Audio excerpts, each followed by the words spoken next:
ब्राह्मणों पे बड़ी देर से चर्चा सुन रहे हैं, बातचीत सुन रहे हैं।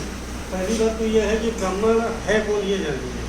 ब्राह्मण वो है जो मेरिट का स्टूडेंट होता है, वो ब्राह्मण है।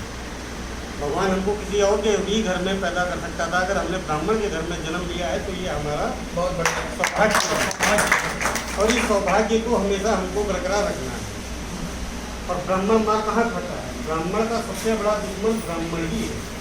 बहुत सही, बिल्कुल सही कहा। और अगर ब्राह्मण केवल अपने समाज को ही सुधार ले, किसी को सुधारने की जरूरत नहीं है। ब्राह्मण वो दीपक है जो दूसरों को रोशनी देता है और आज उसी को बुझाने का प्रयास हो रहा है। क्यों? क्योंकि सबको ये मालूम है कि अगर ब्राह्मण का दिमाग चल गया तो दिशा और दशा देश की सब बदल जाएगी। इसीलिए हमको दबाने का प्रयास किया जा रहा है।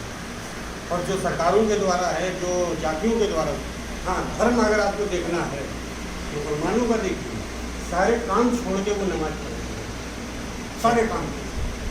राष्ट्रपति ज्ञानी जैल सिंह सरदारों का देखिए, खुद पोछा लगाते हैं। हम मंदिर में जाते हैं, हाथ जोड़ के खड़े हो जाते हैं, प्रसाद पुजारी को दे देते हैं कि आप चढ़ा के वो एक लड्डू रखता है, बाकी हमको वापस कर देता है, हमारी पूजा हो गई। इसके अलावा हम कौन सी पूजा करते हैं? ब्राह्मण का काम है शिक्षित करें, तो हम शिक्षा से ही दूर भागते हैं। हम आप तो अभी भी ब्राह्मण ब्राह्मण ब्राह्मण कर रहे हैं, लेकिन तीसरी पीढ़ी हमारे आने वाले के बाद जो होगी वो ब्राह्मण को जानेगी भी नहीं कि ब्राह्मण था क्या। क्योंकि देश पर सबका कब्जा हो चुका होगा, जातियों पर सबका कब्जा हो चुका होगा। हमको सबसे नीचे जो काम आज दलित करता था वो काम हमको करना चाहिए।